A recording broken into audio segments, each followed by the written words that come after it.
Entonces, me encantaría que por el chat nos cuenten ustedes qué ocupación o qué profesión tienen.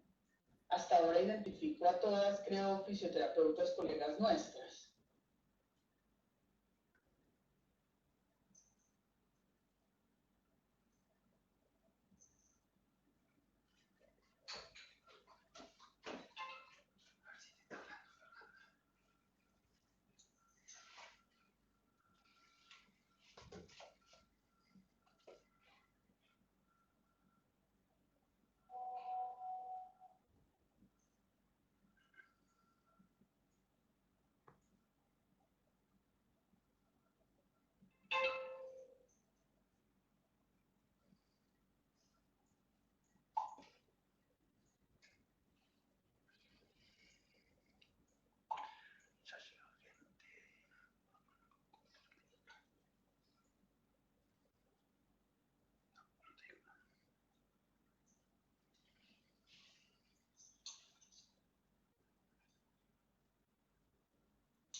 Bien, gracias.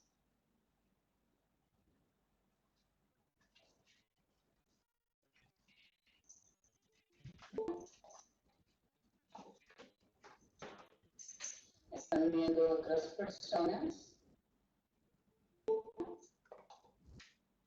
Les vamos a agradecer que en un momentico cierren sus cámaras y sus micrófonos. Vamos a comunicarnos por el chat para facilitar que la red fluya mejor. Les estábamos preguntando a las que estábamos aquí, porque todas las personas que estábamos aquí, qué ocupación o qué profesión tenían. Claudia, tú me haces un favor, cierras tu micrófono. Gracias. Gracias, Claudia. Por el chat nos vamos a comunicar, y por la cámara cerrada fluye mejor. Alcira está en Argentina, yo estoy acá en Colombia. ¿Ustedes en dónde están? Vamos a ver.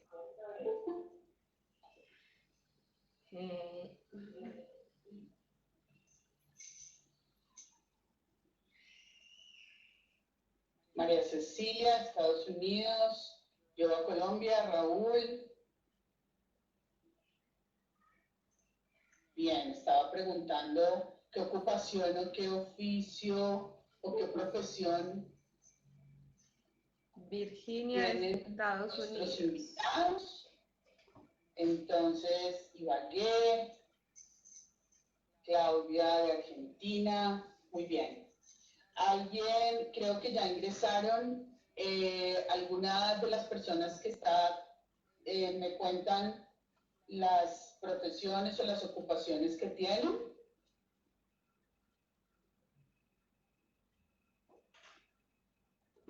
Listo, 4 y 5, Alcira, vamos a iniciar. Entonces, ¿compartes pantalla, por favor? Dale, dame un segundito.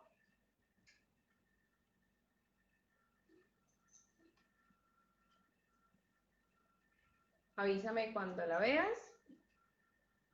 Sobre todo, sí. Cuando ustedes nos avisan, por favor, si están viendo la pantalla por el chat.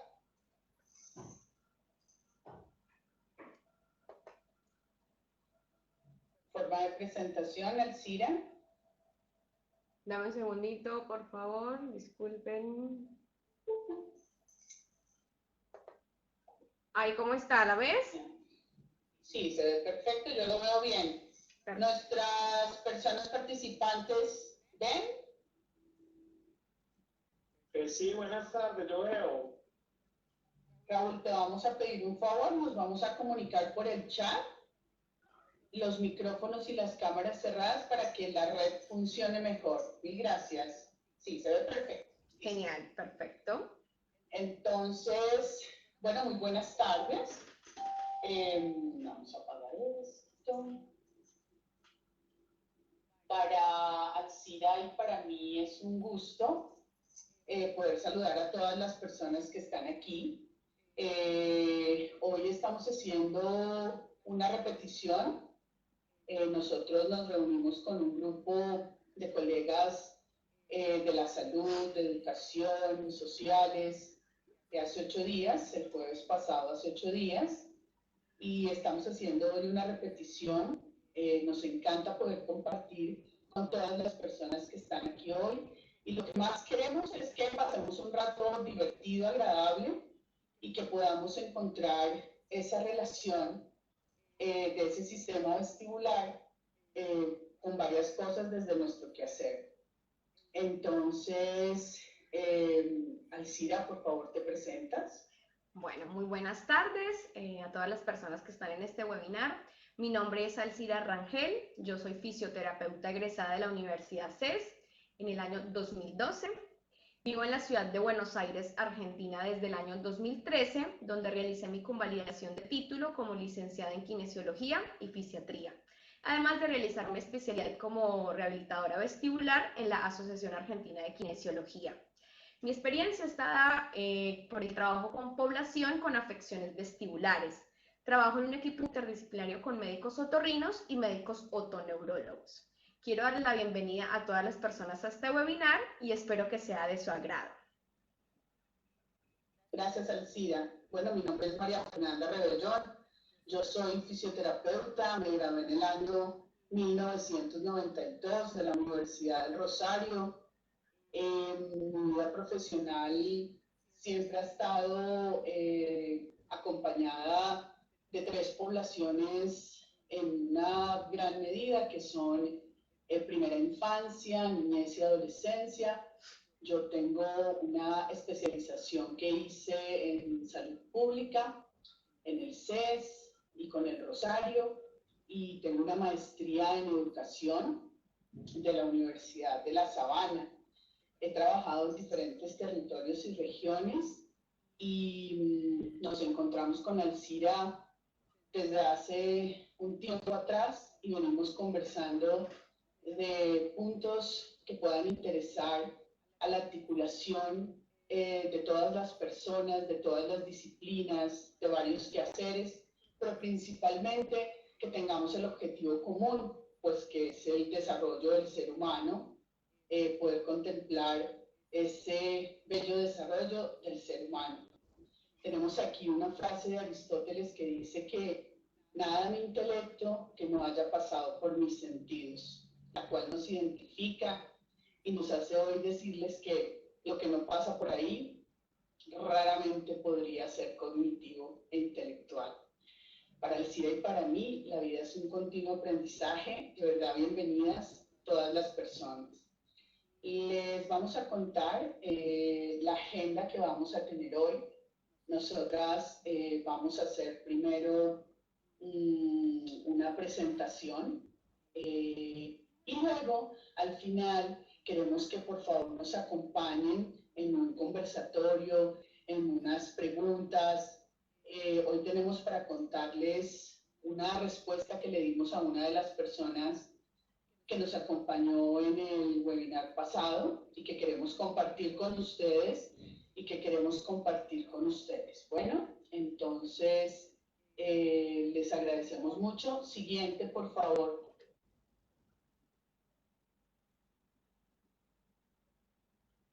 ¿Estás viendo, María Fernanda? Entonces, discúlpame. ¿Ves la presentación? Sí, está perfecto. Perfecto. Entonces, lo primero que vamos a hacer es que queremos que vean, por favor, este video, y viendo este video, entonces luego compartimos una pregunta. Adelante, siga.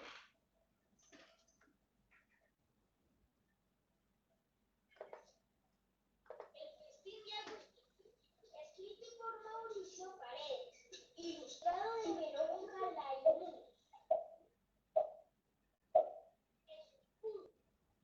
Su mamá y su papá son poodles. Son una familia de poodles. Hoy es el cumpleaños de Agustín. Su papá compró cosas ricas para la fiesta. 3 bebidas, una roja, una verde y una azul. Un chocolate café y muchas papas fritas amarillas. El poodle, Agustín, todo esto le gustaba. Le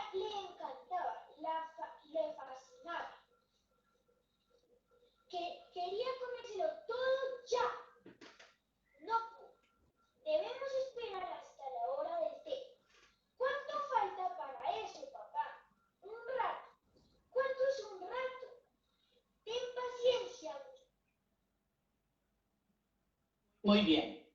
Entonces, él es Juan. Juan es un personaje que tiene 10 años y les quiero preguntar cómo relacionan ustedes ese video de Juan que estaba leyendo un cuento con esa imagen que está al lado, que parecieran ser miles de redes neuronales. Les voy a agradecer que me cuenten en el chat cómo relacionan ese video con esa imagen que está ahí.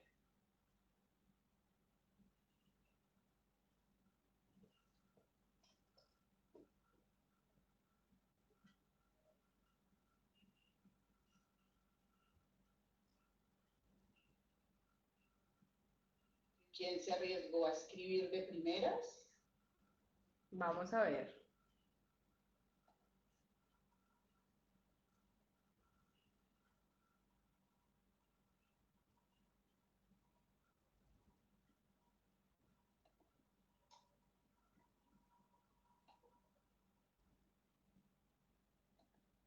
Bueno, nadie nos ha escrito hasta ahora.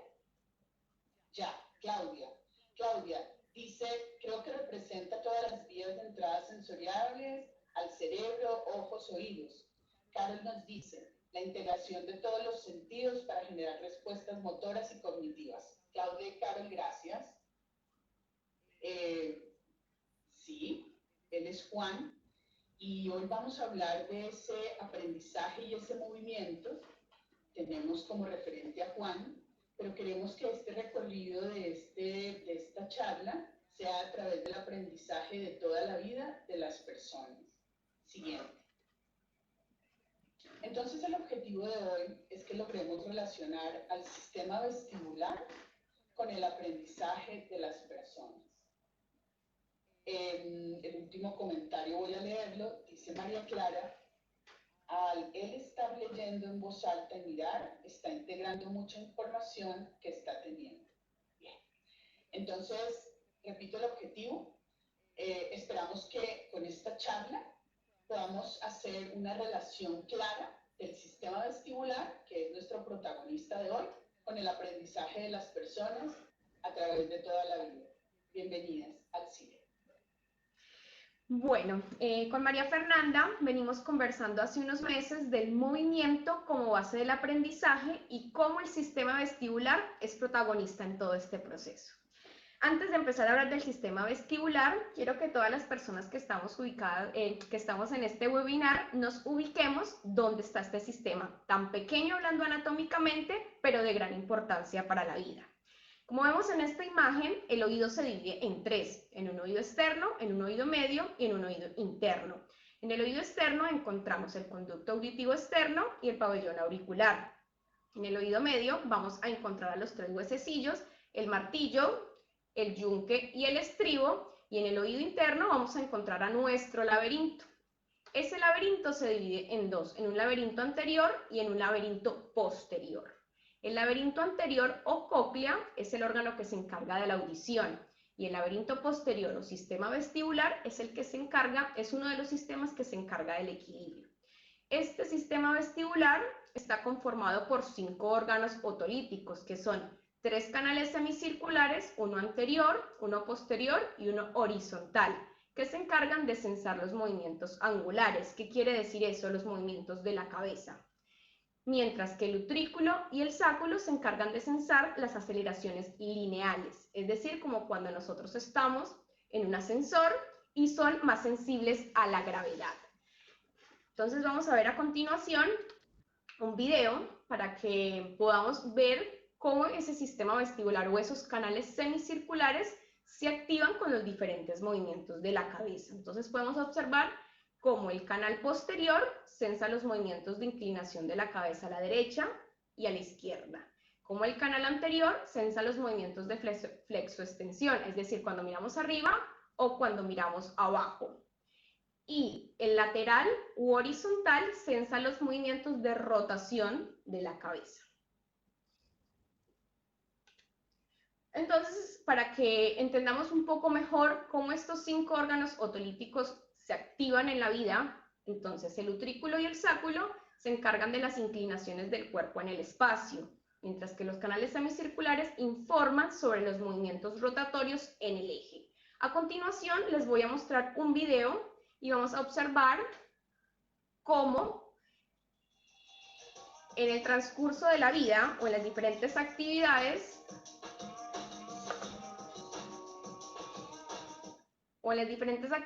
estos 5 órganos otolíticos se activan. Podemos observar aquí como una actividad en la escuela, un juego, se activan esos 5 órganos cuando nosotros nos inclinamos hacia adelante, cuando rotamos en el eje.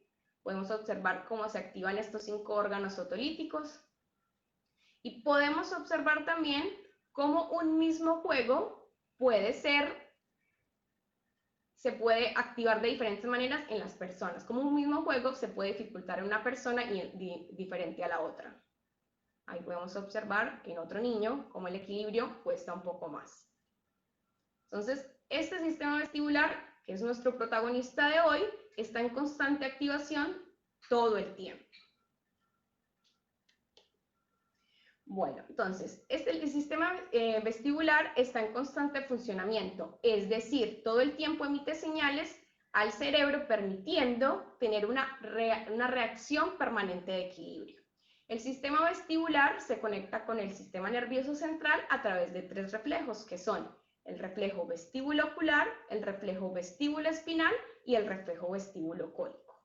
Entonces vamos a ver cómo son esos 3 reflejos. El reflejo vestíbulo-ocular es el que se encarga de sensar la estabilidad de la mirada, o sea, que nosotros tengamos una estabilidad ocular en el espacio. El reflejo vestíbulo espinal da la estabilidad del cuerpo mediante la contracción de la musculatura antigravitatoria. Esta musculatura son un grupo de músculos que participan en la estabilidad de las articulaciones o parte del cuerpo al oponerse a los efectos de la gravedad, permitiendo el equilibrio estático y el equilibrio dinámico. Y el reflejo vestíbulo-cólico es el que le da la estabilidad a nuestra cabeza en el espacio. Entonces, ese sistema vestibular origina una gran variedad de reflejos motores, como los que les acabo de nombrar, pero también está vinculado con otros sistemas sensoriales, principalmente la visión y el tacto. Bueno, entonces, el sistema vestibular se desarrolla en el transcurso de la fase prenatal y a partir del nacimiento entra en función. Es decir, desde el mismo momento en que nacemos, empieza a funcionar. Ahora quiero que todas las personas que estamos acá presentes hagamos un ejercicio. Nos vamos a imaginar cuando un bebé llora. Cuando el bebé llora, el llanto es una forma de comunicación del bebé con el entorno y de sus necesidades y cómo el adulto atiende a ese llamado. Entonces, cuando el bebé llora, nosotros, ¿qué es lo primero que hacemos? Vamos a pensar. Nosotros lo que hacemos es tocar y acariciar al bebé. Eso es un estímulo táctil. Pero si el bebé sigue llorando, nosotros, ¿qué hacemos? Lo sostenemos. En el momento en que estamos sosteniéndolo, estamos haciendo un estímulo propioceptivo. Entendemos a propiocepción como el reconocimiento de las partes del cuerpo y del cuerpo en el espacio. Y vamos a llevarlo a lo más difícil, que el niño siga llorando. ¿Nosotros qué hacemos? Empezamos a mecerlo. Cuando nosotros mecemos a ese bebé, nosotros estamos haciendo un estímulo vestibular. Entonces, con esto quiero que entendamos que desde el mismo momento que nacemos, ese sistema se pone en juego. ¿Para qué? Para que nosotros nos comuniquemos con el mundo que nos rodea. Por eso es nuestro gran protagonista en la charla de hoy. Bueno, si hablamos un poco de neurodesarrollo, vemos cómo este va en consonancia con el desarrollo infantil, como un proceso dinámico que se expresa a través de la interacción del niño y la niña con el ecosistema. Ese ecosistema puede permitir, limitar o estimular al niño y la niña. Hoy quiero traer a colación a una terapeuta ocupacional y doctora en neurociencias, la estadounidense Anna Jean Ayres. Ella se hizo famosa por su teoría de la integración sensorial. Vamos a ver, abrir comillas, ella decía: la integración sensorial es la organización de las sensaciones en el sistema nervioso central y su utilización en la vida diaria. Su teoría de la integración sensorial se basaba en la relación entre el déficit en la interpretación de la sensación del cuerpo y el medio ambiente con las dificultades en el aprendizaje, tanto cognitivo como motor. La teoría se basa especialmente en la integración La teoría de la integración sensorial se basa especialmente en el análisis de la contribución de los sistemas propioceptivo, táctil y nuestro gran protagonista, el sistema vestibular. Estos tres sistemas permiten conformar vínculos afectivos estables que permiten afrontar con mayor garantía la supervivencia. ¿Por qué? Porque ellos en conjunto nos permiten que nos comuniquemos con el mundo que nos rodea. Entonces, en esta diapositiva que observamos aquí, esto es una pirámide que habla de la integración sensorial a través de los años, desde que nacemos, el primer año, hasta los 6 y 12 años. Habla de la interacción al símbolo, es decir, de la interacción de todos nuestros sentidos con el mundo y de la emoción y las habilidades sociales. Nosotros somos seres sociales. El objetivo siempre es llegar a sociabilizar con las demás personas. Como para poder llegar a una conducta adaptativa más o menos entre los 6 y 12 años, tenemos una base que es la propiocepción, el tacto y la orientación laberíntico vestibular. Como vemos acá, nuestro gran protagonista, el sistema vestibular. Muy bien, entonces las experiencias sensoriales incluyen tocar, moverse, controlar el cuerpo, ver, oír y elevarse contra la gravedad. No son experiencias aisladas, todos los sentidos trabajan juntos. Cada sensorio, cada sentido interactúa con los otros para componer un cuadro completo de quiénes somos, dónde estamos y qué hay en nuestro alrededor. A través de esa integración sensorial, el cerebro produce esa composición completa y organizada de la información para nuestro propio uso. Entonces, en el video que vemos a continuación, vamos a observar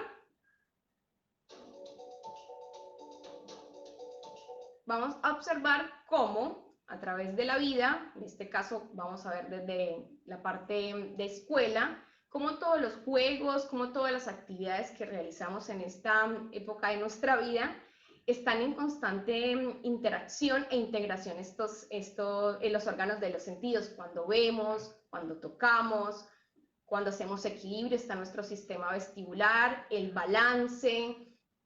Cuando estamos en total interacción con el mundo, los 5 sentidos están todo el tiempo enviándonos esa información. Y vemos acá con el juego cómo los niños, toda esa información sensorial llega y llega. Entonces podemos observar que en esta parte de la vida es fundamental toda esa integración sensorial. Acá lo vemos. Cuando corremos. Muy bien. Pero ¿qué pasa si hay una disfunción en esa integración sensorial? En muchas personas esta integración sensorial se produce de manera automática, inconsciente y sin esfuerzo. En algunos este proceso es ineficaz y demanda esfuerzo y atención. Cuando esto ocurre, las metas que nos proponemos no se alcanzan de manera fácil. La integración sensorial provee una información crucial para ser utilizada después cuando el aprendizaje y las conductas son más complejas, cuando ya somos adolescentes o en la edad adulta. Las investigaciones identifican claramente problemas de integración sensorial en niños y niñas con dificultades en su desarrollo y aprendizaje. Diferentes estudios estadounidenses demuestran que la disfunción en la integración sensorial se encuentra en el 70% de los niños y niñas con dificultades en el aprendizaje en la escuela. María Fernanda. Gracias, Alcira.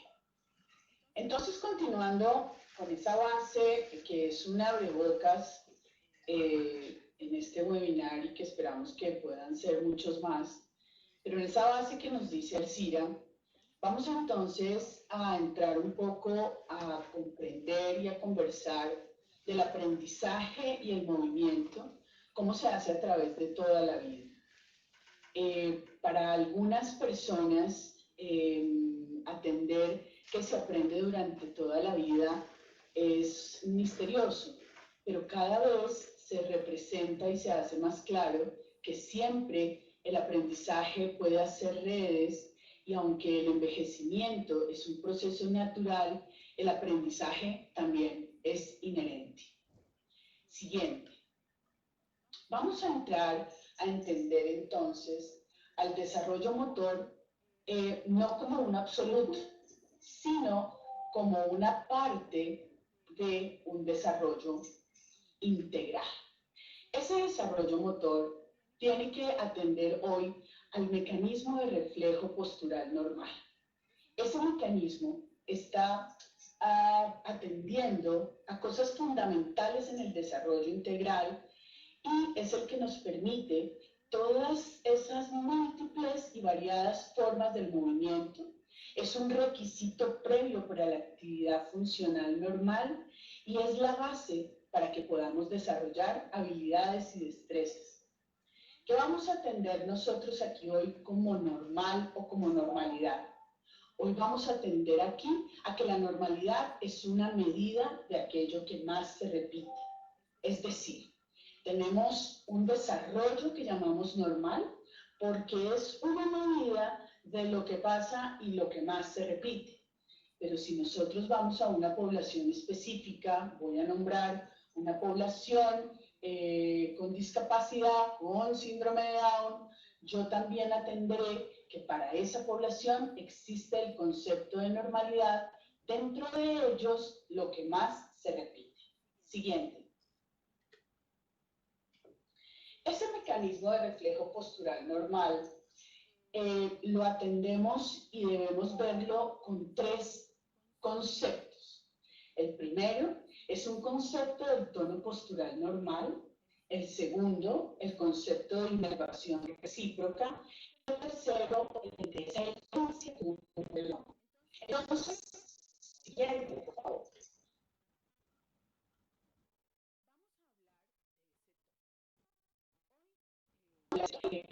No vamos a profundizar, pero sí vamos a entender el tono como, perdón, Alcira, ¿puedes cerrar tu micrófono mientras o hay alguien más con el micrófono?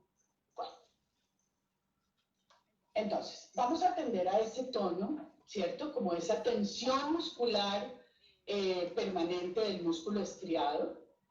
Se fue la presentación. Perdón, María Fernanda, no puedo silenciarme el micrófono. Perfecto, entonces déjalo abierto. Okay. Gracias. ¿La devuelves? Listo. Entonces vamos a atender al tono como esa tensión muscular permanente de ese músculo estriado, ¿cierto? Si estoy hablando de un tono pasivo. Claramente, si yo estoy hablando de un tono activo, ya tengo que pensar en la activación postural y motora. Vamos a atender a esa inervación recíproca como esa reunión, esa conjunción, esa articulación de las fuerzas y esas fuerzas dicen, venga, yo me contraigo, usted se relaja. Venga, yo me contraigo, usted me acompaña. Más bien, todos nos relajamos. Más bien, todos nos contraemos. Y vamos a esa genética. Aquí, en estas dos imágenes, queremos atender a tres cosas. Primero, que ese tono, esa inervación recíproca y esa genética son los que nos permiten, a través de ese mecanismo, hacer actividades como esta, tan fina, como es la de tocar un instrumento. Pero aquí nos queremos detener y ver que el tono no solo está manteniendo una postura, no solo está haciendo un cambio permanente de activo y pasivo, sino que está haciendo una traducción cognitiva e intelectual de una lectura de unas partituras, además de estar mostrando toda la activación, la automatización y la mecanización. En la otra foto de ese pequeño o pequeña, estamos viendo cómo también una actividad como el control de esfínteres, como permanecer en una actividad que puede leerse como fisiológica y biológica, puede atender también actividades bastante finas y complejas como la lectura. Siguiente. Atendiendo a la genética, me voy a detener un momentico a traer unos ejemplos de esa genética y por qué esa genética es esa herencia común a los hombres. Porque es que aquí es donde viene grabado todo ese material que es eso que se evidencia con la vida y que se llaman patrones prefuncionales. Esos patrones prefuncionales los quiero explicar con un pequeño ejemplo. Vamos a hablar del reflejo de succión. El reflejo de succión está siendo reflejo más o menos hasta los 2-3 meses de vida, con un periodo de gestación de 38 o 40 semanas. Este reflejo de succión pasa a ser luego un movimiento voluntario que atiende a funciones maravillosas. Siguiente, por favor. Y esas funciones maravillosas son las que nos van a permitirnos la inherencia y el desarrollo de seres sociales. Ya veremos más adelante cómo ese reflejo que luego se vuelve voluntario, cómo ese movimiento reflejo que se vuelve luego voluntario es fundamental para dos funciones que vamos a ver y que me encantaría invitar al próximo webinar a un colega fonoaudiólogo, como son la comunicación humana y la alimentación. Ese mecanismo de reflejo postural normal nos va a permitir, a través de esa relación de los sentidos, la parte sensorial y la parte sensitiva, nos va a permitir el desarrollo final de actividades finas, pero actividades finas que no solo son la escritura, sino que también son poder sumar o poder leer o poder calcular o poder analizar. Ese mecanismo de reflejo postural normal también nos va a permitir hacer cambios posturales, también nos va a poder y nos va a permitir hacer traslados. Siguiente, por favor. Ese mecanismo está compuesto por dos grandes tipos de reacciones. Las reacciones de enderezamiento, y ahí pongo un ojo, porque es que aquí el sistema visual es fundamental. Protagonista, amigo, primo hermano de nuestro sistema vestibular. Es fundamental para el desarrollo y el trabajo que vamos a hacer. Y las reacciones de equilibrio, como ya veremos. Es ahí, tiene una imagen de una cabeza y un pedacito de nuestro eje, de nuestra columna vertebral, porque ese es la intersección. Y ahí vamos a ver cómo encontramos ese mecanismo trabajando en nuestro aprendizaje. Siguiente. Entonces, las reacciones de enderezamiento son 5. La del cuello, el enderezamiento laberíntico sobre la cabeza, la del cuerpo sobre la cabeza, la corporal sobre el cuerpo y la reacción de enderezamiento óptico. Esas reacciones de enderezamiento trabajan todo el tiempo, se van a integrar unos años después en su totalidad, pero son la base para que ese control de cabeza de ese hermoso bebé que vemos ahí en el centro atienda al aprendizaje que se hace a través de toda la vida. Aquí quiero resaltar que el control de cabeza lo entiendo y lo atiendo como algo que hay que trabajar a través de toda la vida. El control de cabeza inicia clarísimamente en las posiciones de decúbito supino y decúbito prono, pero nos acompaña a través del desarrollo y a través del quehacer en toda la vida. Siguiente. Estas reacciones de enderezamiento se ven porque son respuestas automáticas y activas que mantienen la posición normal de la cabeza en el espacio. Ya vimos que definíamos como normal. Y también la alineación normal de esa cabeza con el tronco y de ese tronco con las extremidades. Veíamos en la anterior un bebé, pero ahora vemos aquí unas personas adultas que atienden exactamente a lo mismo. Siguiente. Vamos entonces a entender que estas reacciones de enderezamiento se van a encargar de ese control de cabeza, de ese mantenimiento de esa cabeza en el espacio, pero obviamente son clarísimas porque son importantes para iniciar actividades en contra de la gravedad en esas posiciones iniciales de vida supina y prono, y son fundamentales para eso que les decía yo, que es el hecho de la comunicación humana, lo inherente del ser humano a ser un ser social y a la alimentación como la necesidad básica para sobrevivir. Siguiente. Vamos entonces ahora al segundo grupo. Son las reacciones de equilibrio. Estas reacciones de equilibrio ya tienen otro nivel. Son respuestas automáticas complejas a los cambios de postura y al movimiento. Se necesitan de la corteza. Se manifiestan en cambios muy leves del tono en la totalidad de la musculatura corporal. Siguiente, ¿qué quiere decir eso? Que cuando yo muevo un dedo, cuando yo muevo una falange, cuando yo muevo una pizca, un tris, todo el ajuste es una red que hace un ajuste. Lo que pasa es que la percepción es mínima y muchas veces no medible, pero todo el tiempo esos ajustes están trabajando para que estas actividades que estamos viendo en estas dos fotos se puedan realizar. Y veo unas actividades de mesa que pueden ser para la niñez, para la adolescencia, para la adultez. Aquí quiero nombrar dos aspectos importantes que nos atañen a todos y nos cuestionan: la motricidad gruesa y la motricidad fina. Vamos a entender a la motricidad gruesa como ese trabajo conjunto que hacen los grandes grupos musculares que nos nombraba Alcide, todos esos músculos que nos mantienen y nos ayudan a esa fuerza permanente en contra de la gravedad que nos permite el vivir, el hacer.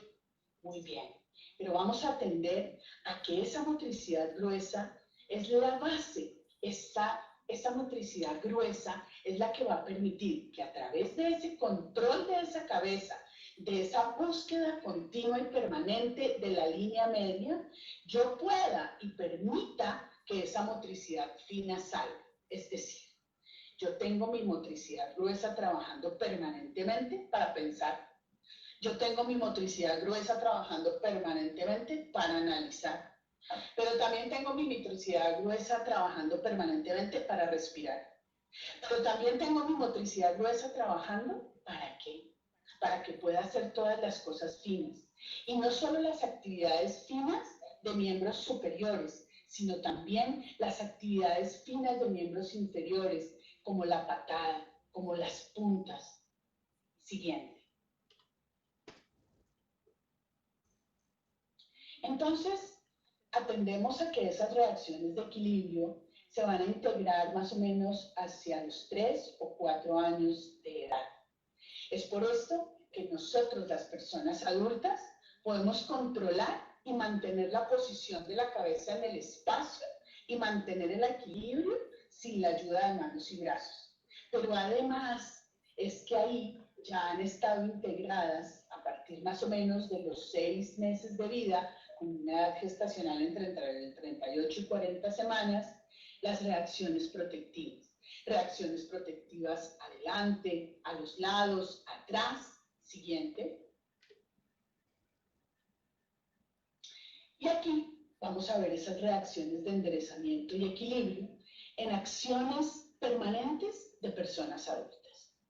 El adulto alcanza la perfección tanto que mantiene cabeza, tronco y extremidades inferiores en todas las circunstancias comunes, mientras manos y brazos están libres en la destreza manipulativa.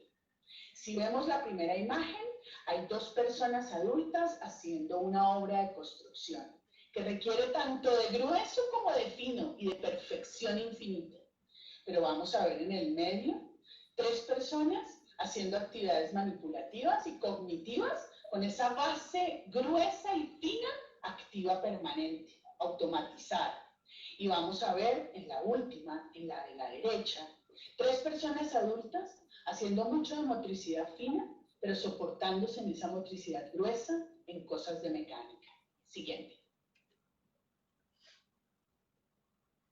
Aquí, entonces, vamos a entrar a ese cómplice maravilloso que tiene ese sistema vestibular y es el sistema visual. Si ustedes ven esta imagen, representa mucho de lo que ustedes participaban en el primer momento de esta charla y hablábamos de todas esas conexiones y redes neuronales que se hacen permanentemente. Pero aquí queremos resaltar, Alcira y yo, 2 cosas. Cómo la visión necesita desarrollarse de forma horizontal a través de un desarrollo vertical del eje, en este momento entendiendo el eje como nuestra columna vertebral. Es decir, cuando una persona tiene discapacidad visual, aprende a ver con los demás sentidos, porque el sistema visual es tan profundo que sus múltiples redes y permanentes redes pueden hacer ver de múltiples formas, buscando siempre esa línea media, esa horizontalización de la vista, manteniendo ese equilibrio y ese trabajo de la verticalidad del eje. Siguiente. Entonces aquí podemos ver cómo ese sistema visual es un marco de referencia para la orientación del eje corporal y la verticalidad. Es decir, yo me muevo y cuando yo entiendo el mecanismo postural reflejo y cuando yo entiendo que esto es un conjunto, yo entiendo que mi cabeza se va ajustando y se va moviendo conmigo. Pero yo entiendo que mis ojos se van ajustando y se van moviendo conmigo. Pero yo entiendo que ese eje siempre va a buscar esa línea media para que mis extremidades superiores e inferiores puedan trabajar. Siguiente. Ese aprendizaje y ese movimiento en la relación con ese sistema visual atienden, aparte de varias cosas más, estas 5. La percepción del movimiento, el reconocimiento de objetos, las características particulares de contexto, de escena, el automovimiento, la independencia por la que trabajamos tanto y los desplazamientos de las personas. Siguiente.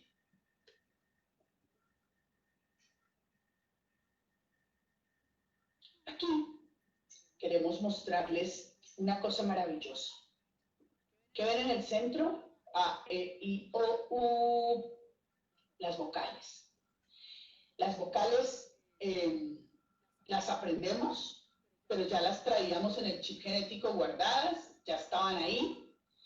Y en el contexto en el que estemos, sea un contexto de naturaleza, sea un contexto de una escuela llena o vacía, sea un contexto solitario o un contexto de compañía, esas vocales van a ser vistas por ese sistema visual, pero ese sistema visual va a trabajar con el sistema vestibular para que lo que yo veo tenga una traducción y una potencialización motriz, traducida luego en cognición e intelecto. Siguiente. Aquí queremos resumir en esta gráfica algo que nos daría como para una maestría. No vamos a hablar de las teorías y no vamos a hablar solo de las teorías de control motor o de las teorías de aprendizaje o de las teorías. Pero sí vamos a hablar de que conocer esas teorías puede fundamentar diferentes cosas. En mi concepto, más la intersección de esas teorías, no el absoluto de ninguna. Y vamos a entender aquí que esa articulación y esa unión van a tener una intersección en el ser humano. Y esa intersección es el aprendizaje humano. Atendemos a que el movimiento, cuando es solo movimiento, es una representación motriz. Pero cuando ese movimiento pasa de tener cognición, intelecto, traducción, puede pasar a ser motricidad, psicomotricidad. Permítanme, yo cierro el micrófono de alguien que lo tiene abierto.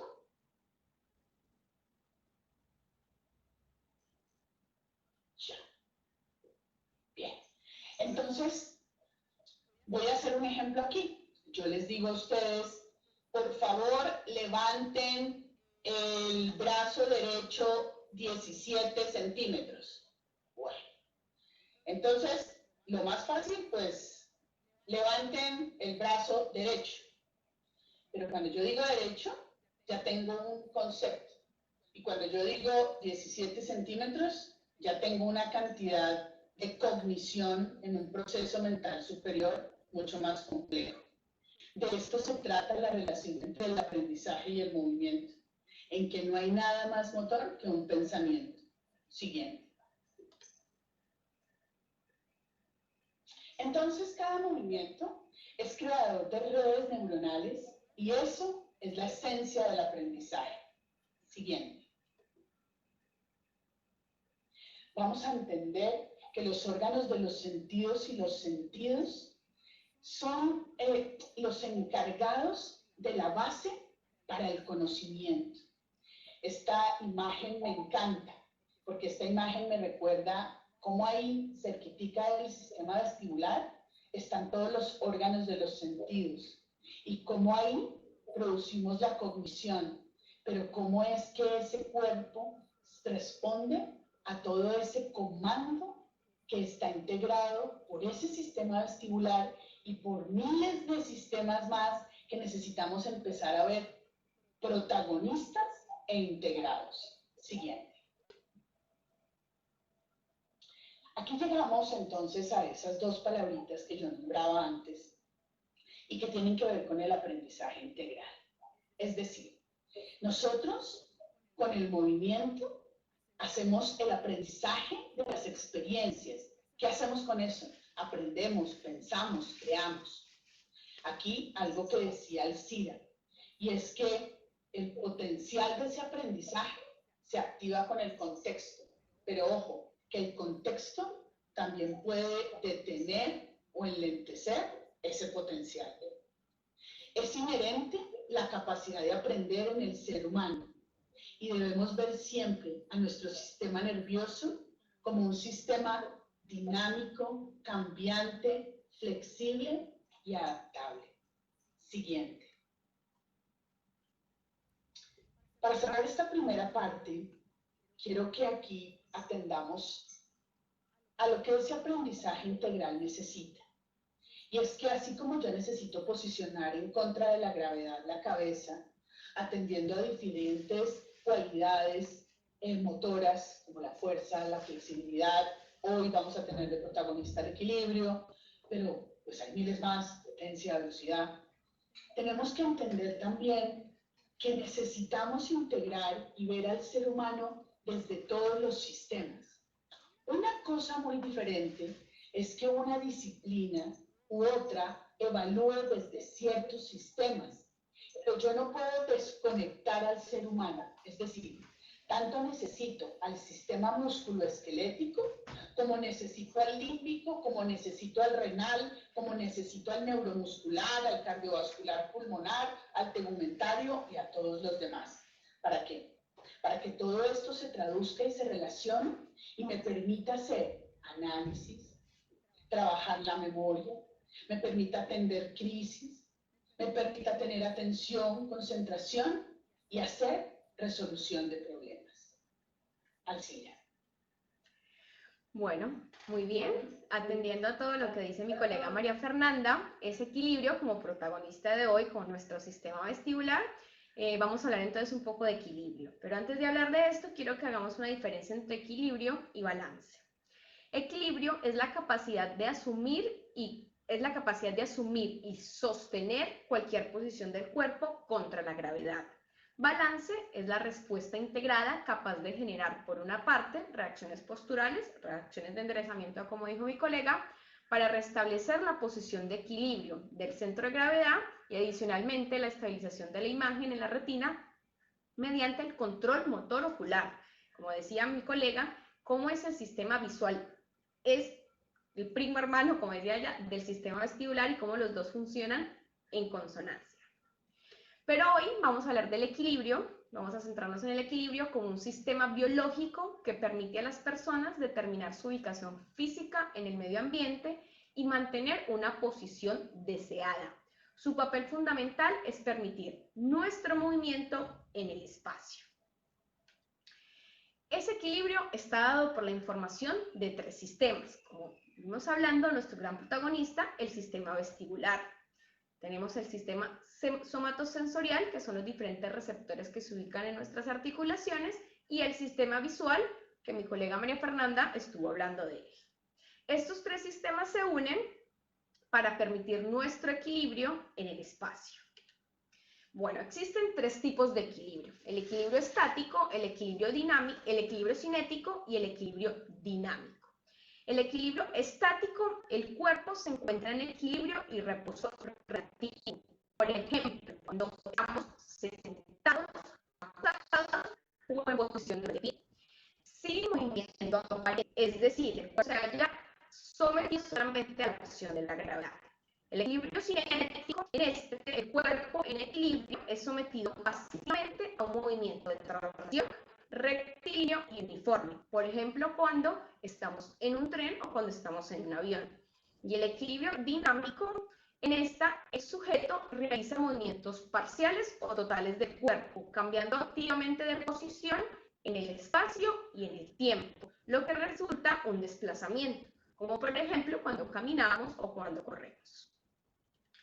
Estos tres equilibrios permiten el movimiento normal, entendido como movimiento normal a una respuesta ante un estímulo o pensamiento, y debe presentar un tipo de equilibrio.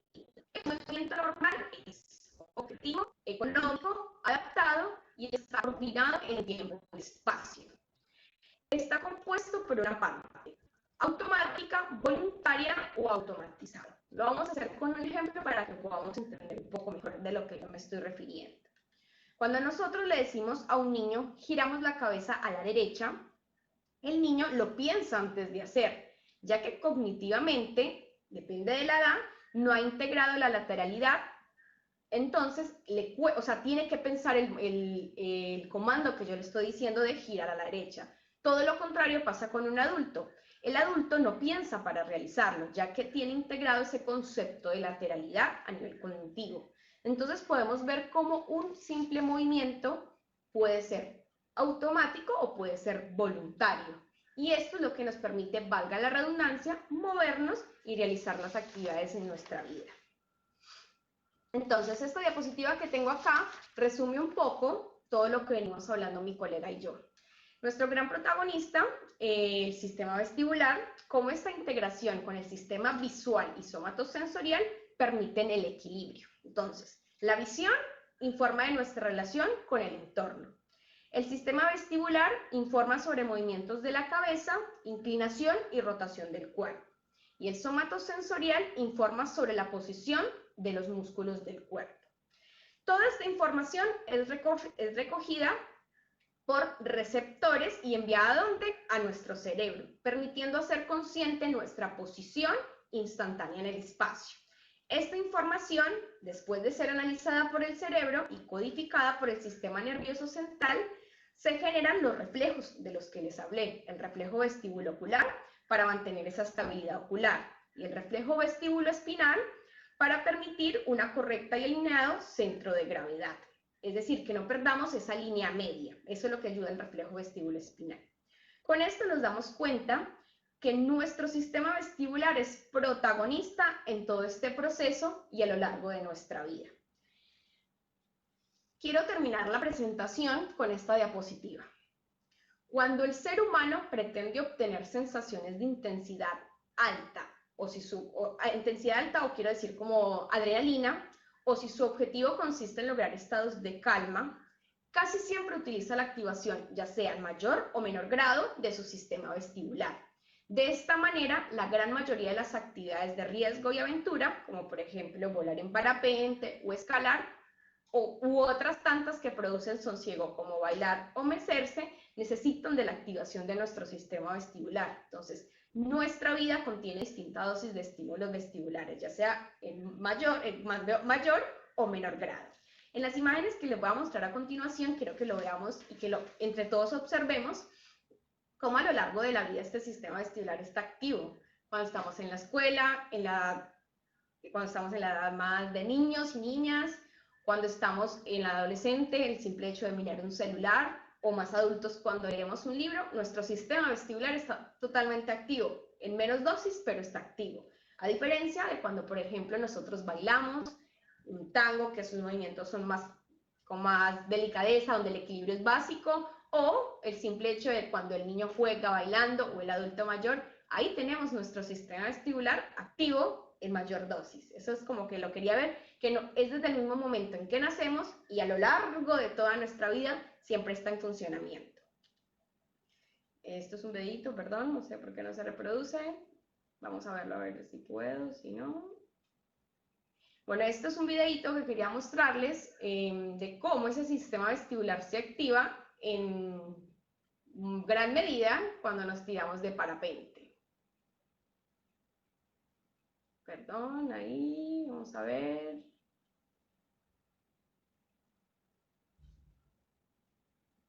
Y ahí va. Ahí está el sistema vestibular a full, pero en mayor intensidad.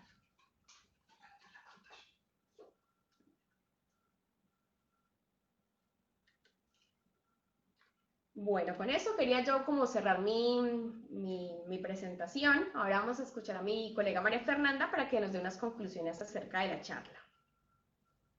Gracias, Alcira. Bien. Entonces, estas tres conclusiones a las que vamos a llegar son un abrebocas para muchas cosas más que queremos seguir conversando con ustedes y que ojalá ustedes quieran seguir conversando con nosotros. Entonces, la primera atiende a que la columna vertebral, como eje, soporta a la cabeza, en ella los órganos de los sentidos y los mecanismos y sistemas de búsqueda y acomodación permanente de línea media para favorecer la libertad y la destreza de los miembros superiores y los miembros inferiores. El tronco siempre será un protagonista motor en el aprendizaje del cuerpo y la mente con el contexto y los ecosistemas. Siguiente. Miren esto. Miren este contexto. No voy a hablar de los ecosistemas, voy a hablar solo de ese contexto. Miren ese bello eje, leyendo, atendiendo a esa libertad de miembros superiores, soportado, y dejo en ustedes que lean ese contexto. Porque en medio de todo lo que vemos ahí, podríamos ver riquezas o faltantes. Siguiente. La segunda conclusión atiende a que el sistema visual es cómplice activo del aprendizaje a través de toda la vida con ese sistema vestibular. Todas las personas aprenden a través del movimiento, de la experiencia. Pero recordemos que el mismo movimiento es que él, como respuesta a estímulos de los sentidos o a estímulos sensoriales, establece nuevas redes, porque son infinitas, nuevas redes de aprendizaje. Cuando yo era profesora decía, siempre se puede. Siguiente. Y en esta siguiente, quiero que veamos cómo este contexto puede dar respuesta a una situación que vivimos en este momento por una pandemia, pero también puede dar respuesta a que siempre se puede. Se puede ver cuando se quiere ver. Siguiente. Y la última conclusión es que el aprendizaje a través de la vida debe atender siempre a que las funciones mentales superiores, los procesos intelectuales, mentales y cognitivos necesitan de la base motora, sensorial, para hacer y o para generar redes neuronales que permitan la resolución de problemas, el afrontamiento de crisis, el análisis y el pensamiento crítico, por nombrar unos ejemplos. Siguiente, aquí de nuevo va Juan. Y quiero que veamos a Juan nuevamente, a ver si pudimos entregarles algo a ustedes de una lectura, al menos que se recordara o que se vieran cosas nuevas. Escuchemos de nuevo a Juan. Escrito por Mauricio Paredes, ilustrado de Verónica Laibón. Agustín es púdicos. Su mamá y su papá son púdicos. Son una familia de púdicos. Hoy es el cumpleaños de Agustín. Su papá compró cosas ricas para la fiesta. 3 bebidas, una roja,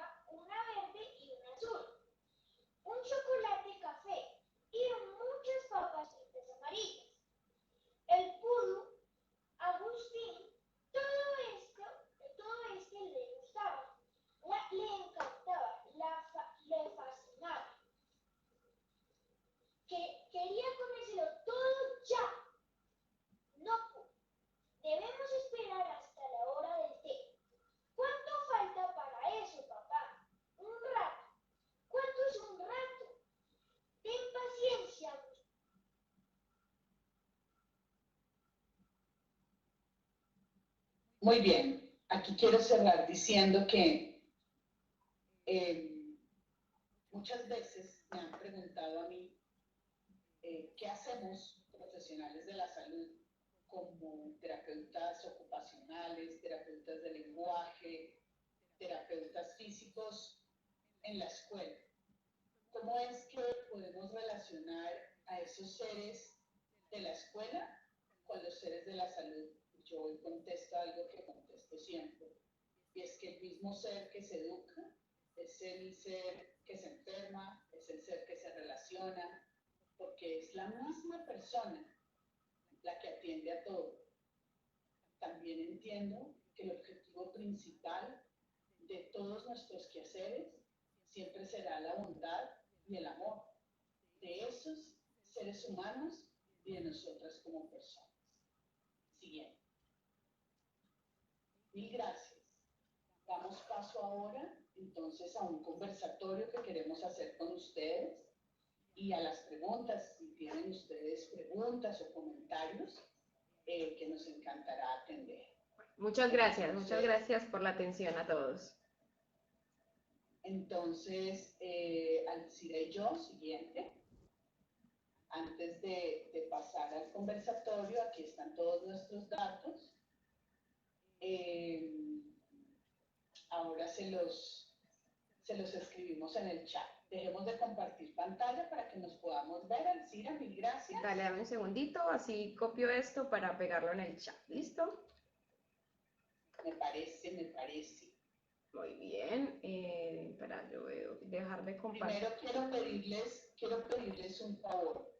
Y es que en el chat, por favor, nos cuenten cómo se sintieron y nos vayan pidiendo la palabra. Esto se trata de que conversemos rico y veamos a ver cómo crecemos, recordamos en cada momento. Mil gracias a cada una de las personas.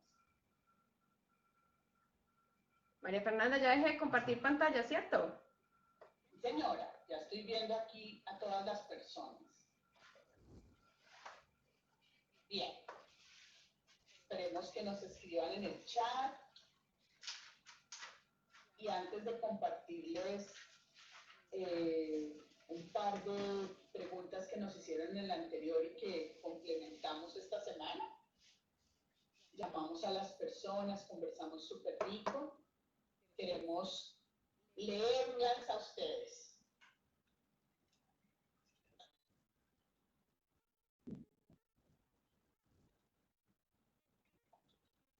¿Ven la pregunta, María Fernanda? Entonces, aquí es con mucho gusto. Hay una primera pregunta, sé que la Elisa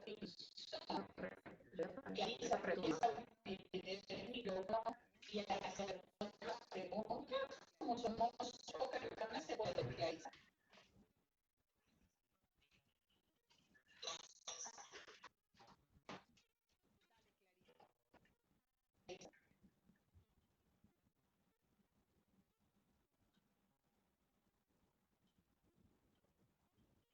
Bueno, voy a leerla. Clarisa nos pregunta, ¿los videojuegos en qué manera afectan al sistema vestibular? Entonces, yo te voy a decir algo, o no sé si quieres empezar. No, empieza tú, María Fernanda, tranquila. Los videojuegos son una estimulación, Clarisa, que es un trabajo permanente de la visión y la coordinación, pero necesitan de un eje para poder trabajarse adecuadamente. Como todo, hay una explicación preciosa, si ustedes me permiten, me dejan todas, bueno, tengo los correos de todas, les mando un artículo que explica lo que hacen los videojuegos en el cerebro y las pantallas en el cerebro, cómo limitan la formación de nuevas redes neuronales, porque lo que se hace son repetición de patrones y no creación de nuevas redes. Además de atender a otra cantidad de cosas que se limitan, pero eso no es un absoluto, es un relativo.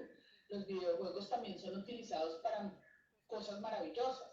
Yo conozco 3 colegas que trabajan a través de videojuegos, rehabilitación en parálisis cerebral, por ejemplo. Entonces, todo en la justa medida.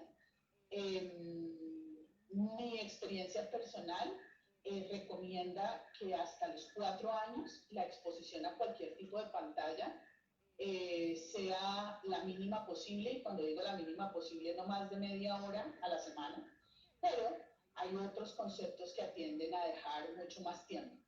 Y les mando el artículo, si todas quieren, me avisan, me cuentan, y les mando el artículo que tiene unos exámenes preciosos donde muestran cómo se detiene la actividad natural y normal de creación de redes. Alcira. Quiero complementar algo que dijo María Fernanda. Espérame un segundo, Clarisa, cierra tu micrófono, es que no te oímos y se distorsiona. Gracias. Ahí ya lo cerró.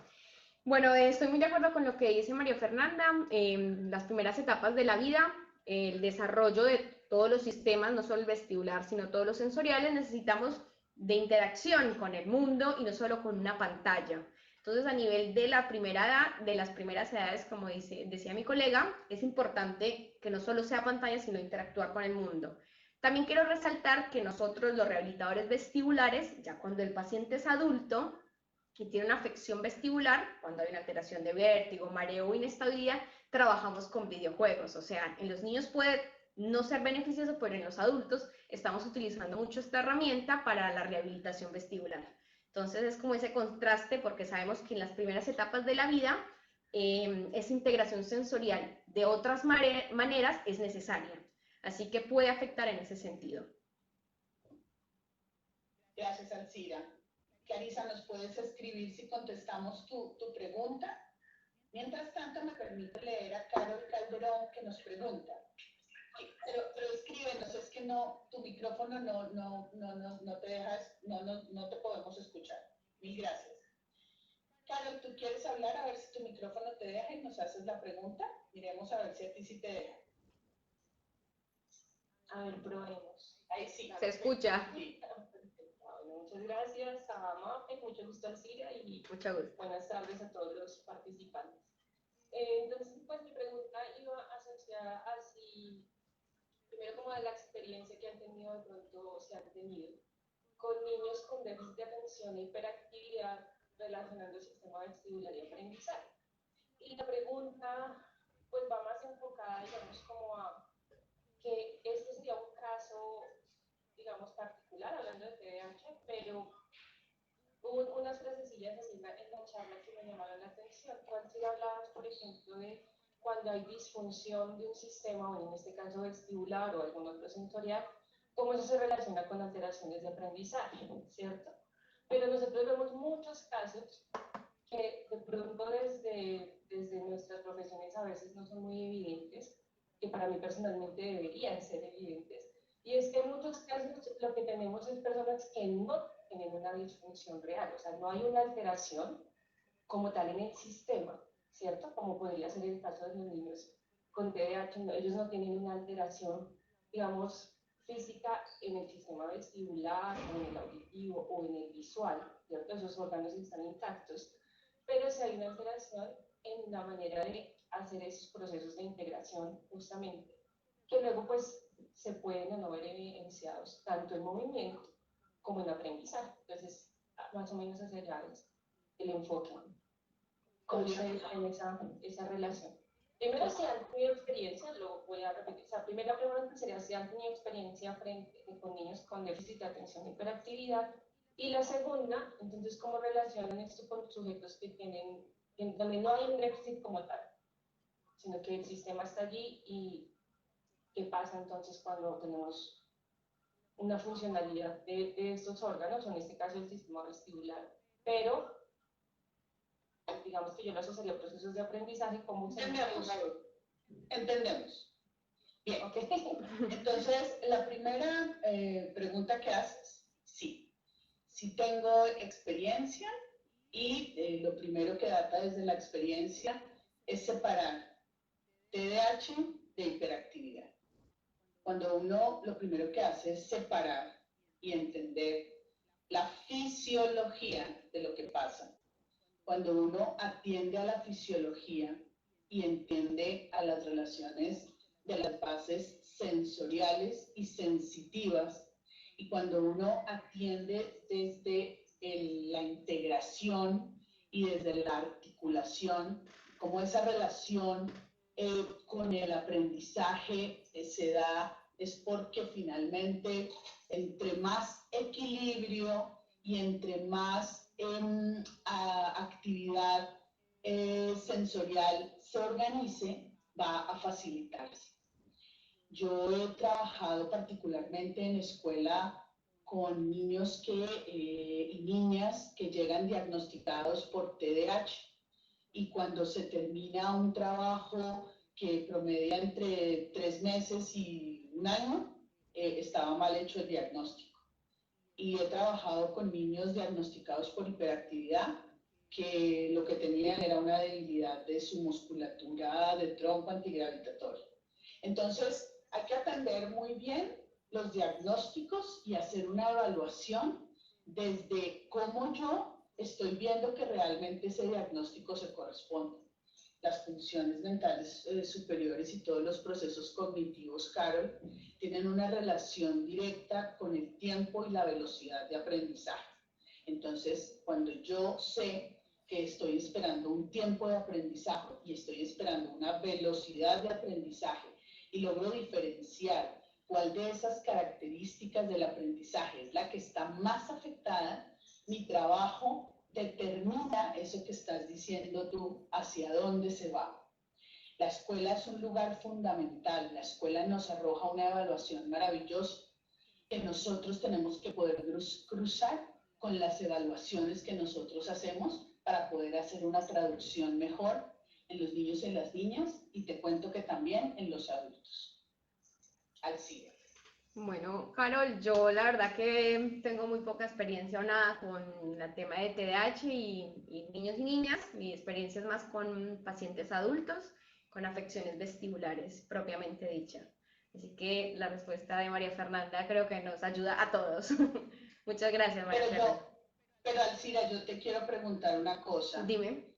Y es que tú y yo hemos conversado ¿Sí? de cuando las personas tienen afecciones en el sistema vestibular, porque Carol hacía una referencia de cuando esos órganos están intactos, pero es esa base de la que hablábamos en la pirámide y esa integración la que molesta.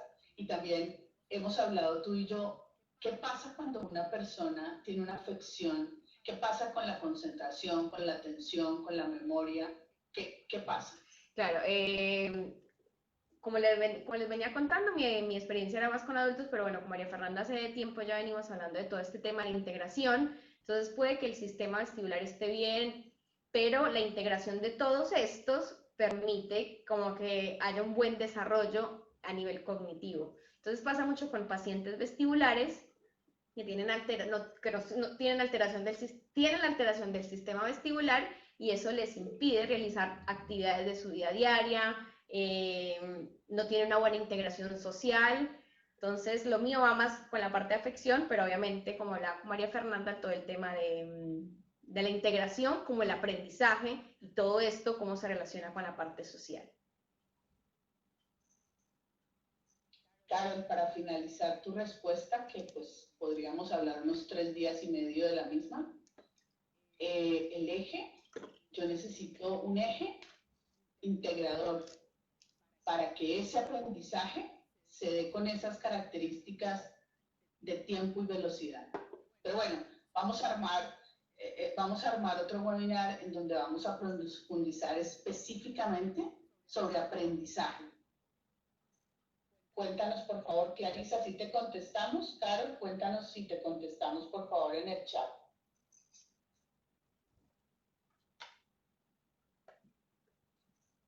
Hay otras preguntas, vamos a ver.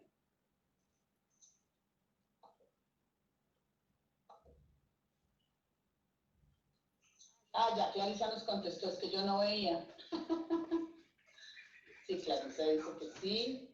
Carol también dice que perfecto. Bueno, muy bien. ¿Quién ahora nos quiere hacer preguntas o quién quiere conversar? ¿Cómo se sintieron? ¿Cómo vieron este abrebocas de esta relación del sistema vestibular? Las queremos escuchar y las queremos leer.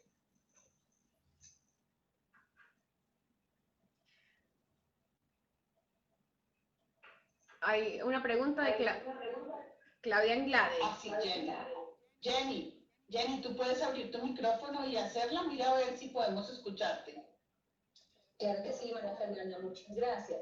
Gracias por la información, interesantes reflexiones las que planteas, porque no solamente se habla desde el ámbito de salud, eso es lo que percibo en tu discurso en el de tu colega, sino que haces una mirada integral al proceso de desarrollo y al complejo proceso de aprender a aprender. Tengo una inquietud y es, ¿cómo diferenciarías lo que tú has descrito como tu papel como fisioterapeuta con experiencia en el ámbito escolar y lo que reconocemos que hace el terapeuta ocupacional con los centros de integración sensorial? Porque veo que tu colega retoma un referente teórico muy característico de lo ocupacional, que ya ahorita, de hecho, en los cursos de formación está abierto a que lo conozcan fisioterapeutas, fonoaudiólogos y otros profesionales, pero que conozcan las bases. Sin embargo, en la evaluación y en la intervención se sigue hablando del gremio de ocupacionales, que esto es un área de acción de lo ocupacional. Entonces quisiera saber cómo ustedes lo diferencian o cuáles son sus reflexiones con respecto a esto que a veces se cataloga como inclusión profesional. Es una reflexión simplemente. Gracias. No, es una reflexión maravillosa. Mira, Jenny, yo creo que aquí, y me disculpan lo que voy a decir, nadie es dueño de nada. Es decir, si mi objeto de estudio es el movimiento corporal humano, yo no soy la dueña del movimiento corporal humano, porque todos trabajamos a través del movimiento. Cuando tú me preguntas la integración sensorial como definición desde el terapeuta ocupacional, te digo claro que sí, pero es la misma relación que yo tengo con el movimiento. Entonces, porque es que lo sensorial y lo motor se relacionan permanentemente para una traducción cognitiva e intelectual.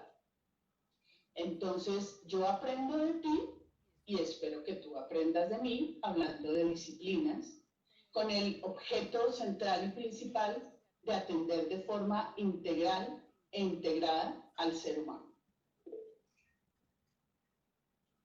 No sé si contestamos tu pregunta. Y yo creo que aquí das una clara cuenta de hablar de interdisciplinariedad, porque es finalmente lo que nos convoca el ejercicio, por lo menos en la escuela, el ser humano, ese niño en desarrollo. Gracias, María Fernanda. Gracias, Alcira. Gracias a ti. Voy a contar un comentario que pasó en el webinar pasado, Jenny. Una colega de la Universidad del Valle nos decía, aquí es muy importante que todas las disciplinas entremos a hablar de los conceptos, que tengamos claro el concepto y no ser dueños de las cosas, sino tener claros los conceptos de intervención y aprender a trabajar en esa comunicación. Porque ¿cómo haría yo para trabajar lo motor sin sensorial? Es que no se puede dividir. Entonces hablábamos con Alcira la vez pasada, pues que el movimiento es la vida, entonces somos unidos con conceptos claros y todos aprendemos con sustento de todos. Mil gracias a ti también por preguntar. Dices aquí, Kathleen, ¿tú quieres hablar? Abre tu micrófono, cuéntanos. Kathleen también es terapeuta ocupacional. Hola, buenas tardes, ¿me oigo bien? Te oyes perfecto, fuerte y claro. Gracias, María Fernanda. Alcira, muchas gracias. No, yo estaba escribiendo que la integración sensorial es una modalidad de intervención Sí. en el que pues, se hace una formación específica sobre unos procesos y unos protocolos de manejar. Sin embargo, yo soy más afín con lo que planteas tú de la integralidad de las profesiones, porque creo que nadie es dueño de ningún sistema. En un sistema, en un proceso de aprendizaje y de desarrollo de un niño, pues entran todas las variables neurológicas que estén presentes, no puedes separar ni desintegrar la integralidad. Mi pregunta para el SIDA era, ¿tú trabajas con trastorno vestibular en adultos? Es decir, que tú manejas protocolos, ejemplo, para adultos diagnosticados con vértigo. Sí, señora, yo trabajo con pacientes adultos con afecciones vestibulares, más que protocolos. Esto es una modalidad dentro de todo muy nueva. Nosotros trabajamos, depende de los síntomas del paciente y de qué patología, si hay una hipofunción vestibular o si hay una hiperexcitación del sistema vestibular. Entonces, más que protocolos, trabajamos depende de los síntomas del paciente. Una pregunta, es decir, que lo haces desde la observación clínica. ¿Perdón? Lo haces desde la observación clínica. Desde ¿sí? la observación clínica, pero también tenemos unas guías con las que evaluamos a ese paciente objetivamente para después hacer una reevaluación después del tratamiento o la rehabilitación. Súper, te puedo consultar. ¿Sabes si en Colombia podemos encontrar una terapeuta que se dedique a hacer algo parecido? Mira, eso es lo que en Colombia... Estábamos hablando de eso. Sí, estábamos hablando con María Fernanda. Mira, en Colombia el tema es que la rehabilitación vestibular es un tema muy nuevo, entonces en Colombia recién está empezando a llegar esto. Lo que yo tengo de conocimiento es que lo hacen los fonoaudiólogos y recién ahora pocos fisioterapeutas, creo que en Medellín conozco un par que se dedican a hacer la rehabilitación vestibular, pero porque vinieron acá a hacer esa especialidad. Entonces es un área de acción en estos momentos en Colombia, creo que los fonoaudiólogos y los kinesiólogos, los fisioterapeutas, acá se dice kinesiólogos, están empezando recién a trabajar con esto, porque es un tema relativamente nuevo y en Colombia recién está llegando. Nosotros estamos averiguando, ¿está aquí? Porque nosotros queremos, nosotros vamos a seguir haciendo webinars mensuales y vamos a ir haciendo profundización de este tema. Entonces, estamos viendo eso, cómo lo hacemos más claro. Mil gracias. Acá hay otra pregunta, Carol, que son las formas de evaluar el sistema vestibular. Entonces, ese es un webinar, imagínate, Carol, y para todas las personas que están, que cuando nosotros nos sentamos a conversar con Alcida, yo le decía, no, Alcida, no vamos a hablar de patología, no. Vamos a hablar de ese bello ser humano, vamos a hablar de las personas sin ninguna afección, disfunción, afección, patología, dependiendo de donde la tome, la llame, sino vamos a hablar de una persona concebida como en normalidad, de persona sana, entendiendo la normalidad como una medida. Entonces, sí vamos a hacer, Alcida ya te complementa, pero quería contarles eso porque eso también fue un reto, ¿no? Sí. A veces recordar estos temas de hoy, que pues todos de base los tenemos, y atender a esa relación sin pensar en enfermedad, en patología, como vuelvo y les digo, en fin. Bueno, evaluación, Alcida te pregunta acá. Sí, eso que dice María Fernanda es muy cierto, porque uno, lastimosamente, siempre ve, como fisioterapeuta desde mi ámbito, vemos la patología y rehabilitar esa patología y no desde la normalidad. Y bueno, eso fue un excelente encuentro con María Fernanda para hablar de todo este tema a nivel salud y el movimiento.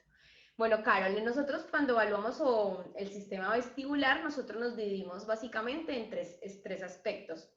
Evaluamos el reflejo vestibulocular, en cuatro mejor dicho, el reflejo vestibulocular con un montón de signos específicos, evaluamos el sistema oculomotor, porque pueden haber afecciones centrales y no periféricas propias del sistema vestibular, y evaluamos el equilibrio estático y el equilibrio dinámico. Entonces son estas cuatro áreas que nos permiten nosotros determinar si el paciente tiene o no tiene una alteración del sistema vestibular. Entonces evaluamos hay veces usamos unos aparatos específicos para evaluar el reflejo vestibulocular, si no hay ciertas maniobras que nos permiten ver si el vestíbulo está funcionando o no está funcionando. El oculomotor evaluamos con otra serie son como guías para que así lo entendamos, de cómo evaluar ese sistema visual específicamente y poder diferenciar de periférico y central. Y el estático y dinámico, entonces evaluamos con otras guías donde evaluamos el equilibrio estático, con ojos cerrados, ojos abiertos, para diferenciar si la afección o la pérdida la falta de equilibrio se debe por algo visual, por algo somatosensorial o si es específicamente el sistema vestibular. Y la parte del equilibrio dinámico también evaluamos la velocidad de la marcha, evaluamos la marcha con diferentes obstáculos, con ojos abiertos, ojos cerrados, con movimientos de cabeza, para evaluar específicamente el sistema vestibular. Entonces, básicamente nos dividimos como en estos 4 aspectos para evaluar este sistema. No sé si resolví tu duda. Alcira, a mí me gustaría que nos contaras también la diferencia que hay entre el mareo, el vértigo y la inestabilidad. Que eso es un punto para todas las personas que están acá, que creo que es, no sé si les parezca interesante, cuéntenme en el chat o abran el micrófono. Es la diferencia entre el mareo, el vértigo y la inestabilidad. Bueno, sí, importante, interesante, claro que sí. Bueno, les cuento. Son 3 términos. Yo sabía que les iba a parecer interesante. Yo sufrí vértigo periférico. Después me cuentas algo de esto, si tienen tiempo, acá estamos nosotras que nos encanta hablar. Bueno, esos son 3 términos que pacientes con afecciones vestibulares pueden llegar a nuestra consulta. Entonces, un paciente cuando presenta mareo es un paciente que refiere un síntoma más de abombamiento de la cabeza, que camina como entre nubes y que siente como una sensación de náuseas. Eso refieren los pacientes con mareo. El paciente con vértigo es cuando hay un movimiento, un movimiento ilusorio de las cosas o que la persona se mueve sobre las cosas. Y la inestabilidad, esa sensación de que el paciente pisa en falso, que se va a caer. Los 3 términos pueden ser usados por los pacientes, porque cuando llegan a la consulta dicen, ay, doctora, es que yo tengo un vértigo, y yo, cuénteme cómo es eso. Ah, no, es que tengo miedo que me voy a caer. Entonces hay que ayudar a diferenciar esos 3 síntomas, porque depende de cada síntoma podemos ver qué tipo de afección tiene el paciente. Entonces son 3 síntomas distintos. El mareo, para que nos quede claro, es esa sensación de pisar en nubes o abombamiento de la cabeza. El vértigo es la ilusión, el movimiento ilusorio de las cosas, y la inestabilidad es la sensación de caer, de no estar seguro al caminar. Yo ahí quiero decir que con los niños y las niñas pasa una cosa bien interesante, y es que, no sé, las TEOs están todavía casi. Todo cuando hay que hacer integración sensorial, los niños muchas veces refieren vértigo. Los niños dicen, uy, se me está moviendo el piso, uy, me voy a caer, uy. Y esas lecturas de esas frases pequeñitas nos arrojan muchas cosas que a veces terminan traducidas en la escuela o en ciertas partes como problemas de aprendizaje, que no son problemas de aprendizaje. Ya, bueno. Fácil esa definición, tenemos que hacer un webinar completo de esto porque pues obviamente, pero me gusta, a mí me encantó aprender eso. Bueno, no sé si alguien más nos quiere decir algo, por favor cuéntenos en el chat, ya nos vamos despidiendo, vamos a hacer el cierre, ha sido un gusto compartir acá, nos alegra que hayan podido venir, les vamos a contar qué pasó la vez pasada, no habíamos dividido quién compartía pantalla y quién atendía a las personas que entraban. Entonces, cuando yo empecé a compartir pantalla, ya las personas que iban a entrar, yo ya no las podía dejar entrar y se quedaron un par de personas por fuera.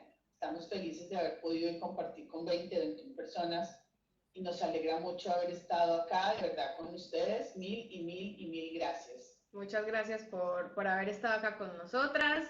Espero que nos volvamos a encontrar en otro espacio para hablar de todo un poco. No sé si alguien más quiere decir algo, escribirnos en el chat.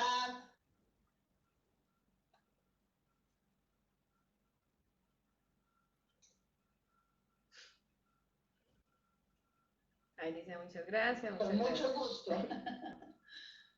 Gracias a ustedes por estar acá, de verdad. Muchas gracias.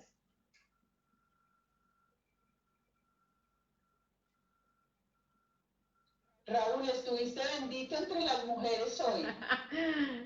Pues no detecté que hubiese otro hombre. Con mucho gusto, de verdad. Fue con todo el placer. Espero que nos volvamos a encontrar en un próximo webinar. Ya les avisaremos del de julio. Claro, María Clara, es que esto es un abrebocas. Esto es una Y el belleza. sistema vestibular, María Clara, habla de eso que estás diciendo, abre tu micrófono. Hola. Hola, María Clara. Hola. ¿Cómo va? Muy bien, muchas gracias. No, pues es que uno, cuando yo soy de las fisioterapeutas viejas, entonces cuando uno aprendió en nuestra época, entonces a uno le enseñan como todas las cosas y uno aprende separado. A medida que pasan los años y uno va pasando y va trabajando con conciencia, uno va viendo que la necesidad es integrar, de enseñarle a la gente que tiene que integrar. Y eso es, a eso es a lo que llegamos, eso es lo que yo venía repitiendo pues por muchos años cuando fui docente. Y en realidad pues ahorita en mi trabajo lo tengo súper consciente del trabajo del sistema vestibular. Y ahorita que trabajo con el método hipopresivo, el énfasis del sistema vestibular también se ve ahí, altísimo. Sí. Es impresionante. Entonces, de ciertas maniobras precisamente para estimular, ¿sí?, el tono en músculos que no están, que no hay tono. Él hace muchas cosas de técnicas de transferencia tensional y eso que es muy interesante, pero rico. Por eso te digo, esto va para... Pero qué rico que sigamos haciendo estas conversaciones. ¿Sabes, María Clara? ¿Sabes qué vamos a pensar en el próximo tema? Porque esto es un abrebocas y de verdad que fue además una idea que Alcide y yo dijimos, vamos a hacer un abrebocas, pues porque es que cada cosa de estas podíamos hablar en una maestría. Pero a ver, si es interesante, por ejemplo, vamos a hablar de fascia y sistema vestibular, María Clara, y pues para todas las personas. Porque cuando yo atiendo a la fascia, es que eso hablábamos la vez pasada, cuando yo atiendo a la fascia, eso que tú estás diciendo, sí, empieza a atender a muchas más cosas. Sin embargo, sí queríamos hacer una relación inicial con el aprendizaje, porque yo particularmente estoy viendo como mucha gente preguntándonos qué es lo que hacemos y a veces nos volvemos demasiado estrictos en separar las cosas y no en ver las cosas integrales, y eso es muy peligroso en mi concepto. Otro tema que vamos a profundizar, nosotros en el webinar pasado les íbamos a contar, y se me iba a olvidar, ya me iba a ir María Clara y todas. Imagínense que nos preguntaron la relación del cáncer de lengua con el sistema vestibular.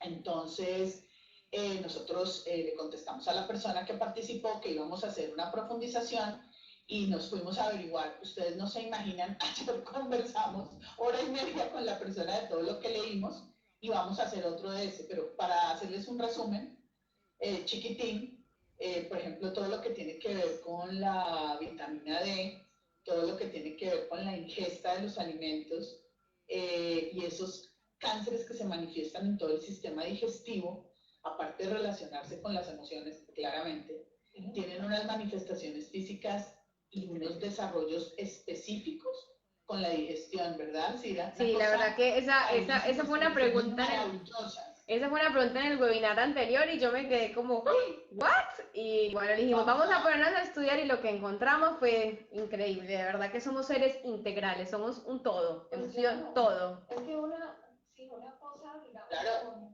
con el aprendizaje con Marcel, sí, y que es una cosa súper interesante, es el papel del diafragma. Claro. Y todos estos procesos digestivos y la apnea del sueño y las hernias, sí, y el reflujo gastroesofágico y toda la cantidad de problemas que empieza a generar ahí después. Pero lo muy, muy interesante. Yo sí quiero saber lo que ustedes estaban hablando ahorita, cómo es el sistema vestibular y el cáncer. No te preocupes que nosotras quedamos igual. Si estudiamos, María Clara, vamos a hacer uno y también vamos a traer personas que además son colegas de nuestra disciplina, pero puede haber colegas de otras disciplinas. También traer saben que nos parece muy interesante traer personas y traer casos de la vida real, ¿no? Porque es que cuando uno está hablando de la vida real, uno puede traducir todo lo que ve en una teoría, todo lo que ve en un discurso que se ve en la realidad y que de verdad funciona o no funciona. Entonces, Y otra cosa de lo que pienso que nosotros como fisioterapeutas tenemos harta deficiencia es todo esto que estaban hablando de la parte digestiva y de las vitaminas y eso, por eso. no, mire, Sí, Además, total. también hace mucho énfasis en la parte nutricional.